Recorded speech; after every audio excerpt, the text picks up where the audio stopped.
Hello everyone, welcome to Rani Reddy creations. ఎలా ఉన్నారండి? అందరూ బాగున్నారా? అందరూ హ్యాపీగా హెల్తీగా ఉండాలని మనస్ఫూర్తిగా కోరుకుంటున్నాను. ఇవాళ వీడియో ఏంటంటే నింపుడు మిరపకాయలు ఎలా చేసుకోవాలో చూపిస్తున్నాను. ఇవి అన్నంలోకి సైడ్ డిష్గా చాలా బాగుంటాయి అన్నమాట. చాలా ఈజీగా చేసుకోవచ్చు. వీటి ప్రాసెస్ ఏంటో చూసేద్దాము. ఇవి పెద్ద సైజు బజ్జీ మిరపకాయలు అన్నమాట. బజ్జీ మిరపకాయలు రెండు రకాలు ఉంటాయి కదా, ఇవి ఒక రకం అన్నమాట. పెద్ద సైజుగా ఉండే మిరపకాయలు, ఇవి కారం ఎక్కువగా ఉండవు. అలాంటి మిరపకాయలు వీటిని నీట్గా వాష్ చేసుకుని ఈ విధంగా మనం బజ్జీలకి మధ్యలోకి ఘాటు పెట్టుకుంటాం కదా, అలా ఘాటు పెట్టుకోవాలి. ఇందులో గింజలు ఎక్కువగా ఉండవు, ఓన్లీ ఇక్కడ ఈ స్టార్టింగ్లో మాత్రమే ఉంటాయి కాబట్టి కొంచెం అక్కడ మాత్రమే కారం ఉంటాయి. మిరపకాయ మొత్తం అసలు కారమే ఉండదు, చప్పగా ఉంటుంది. అందుకని నేను గింజలు తీసుకోలేదు.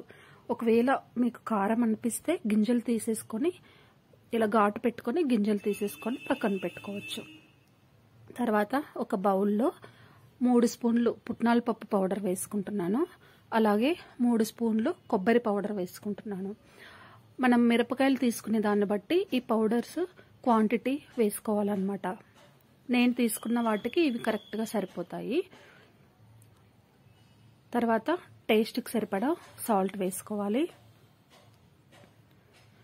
అలాగే కొద్దిగా పసుపు,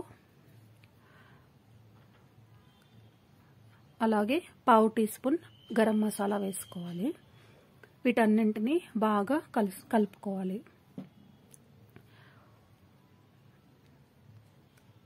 ఈ బౌల్ కాస్త చిన్నగా అయిపోయిందనమాట, కలపడానికి రావట్లేదు. అందుకని నేను వీటిని ఒక ప్లేట్లోకి షిఫ్ట్ చేసుకున్నాను. ఈ విధంగా నీట్గా కలిపేసుకోవాలి. తర్వాత మనం ముందుగా ఘాటు పెట్టుకున్న మిరపకాయల్లో ఈ పౌడర్ని నింపుకోవాలి.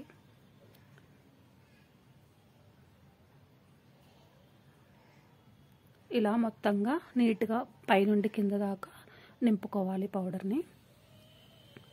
ఇలా మనం పెట్టుకునేటప్పుడే ఇలా ప్రెస్ చేసుకుంటూ పెట్టుకున్నామంటే ఫ్రై చేసేటప్పుడు ఈ పౌడర్ బయటికి రాకుండా ఉంటుంది. అందుకని గట్టిగా నీట్గా ప్రెస్ చేసుకుంటూ పెట్టుకోవాలి.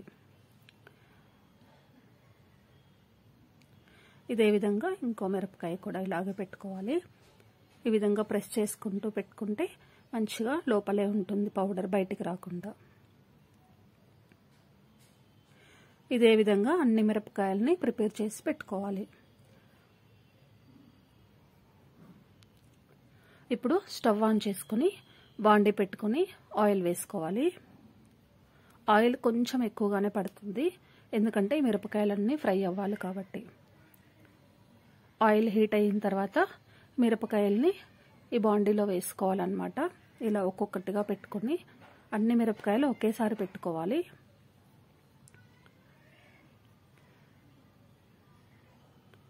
ఈ విధంగా మనకు బాండీలో ఎన్ని పడితే అన్ని పెట్టుకోవచ్చు.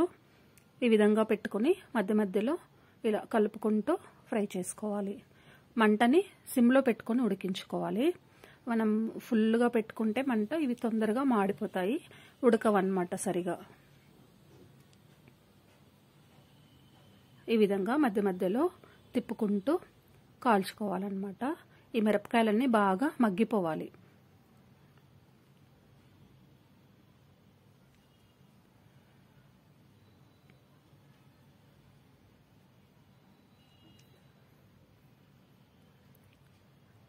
చూసారా, ఇలా మగ్గిపోవాలన్నమాట. మనం ఇలా ప్రెస్ చేస్తే విరిగిపోయేలాగా మగ్గించుకోవాలన్నమాట. అలా అయితేనే మనకు తినడానికి చాలా టేస్టీగా ఉంటాయి. సరిగా ఉడకకపోతే తినడానికి కూడా బాగోదన్నమాట. ఇలా చాలా బాగా మగ్గిపోయాయి. ఇలా మగ్గిన తర్వాత స్టవ్ ఆఫ్ చేసేసుకుంటే ఎంతో టేస్టీగా ఉండే నింపుడు మిరపకాయలు రెడీ అయిపోతాయి. చాలా టేస్టీగా ఉంటాయి, తప్పకుండా ట్రై చేయండి. ఎలా వచ్చిందనేది కూడా నాకు కమెంట్ సెక్షన్లో తెలియచేయండి. చూసారా ఎంత బాగున్నాయో. ఈ వీడియో కనుక నచ్చినట్లయితే లైక్ చేయండి, షేర్ చేయండి, కమెంట్ చేయండి. అలాగే నా ఛానల్ని కొత్తగా చూస్తున్న వాళ్ళు ఎవరైనా ఉంటే నా ఛానల్ని సబ్స్క్రైబ్ చేసుకోండి. అలాగే పక్కన బెల్ ఐకాన్ ఉంటుంది కదా, అది ప్రెస్ చేశారంటే ఆల్ అనే ఆప్షన్ వస్తుంది. అది క్లిక్ చేస్తే నేను ఎప్పుడు ఏ వీడియో పోస్ట్ చేసినా కూడా వెంటనే మీకు నోటిఫికేషన్ వస్తుంది. ఈ రెసిపీని తప్పకుండా ట్రై చేయండి. Thank you so much.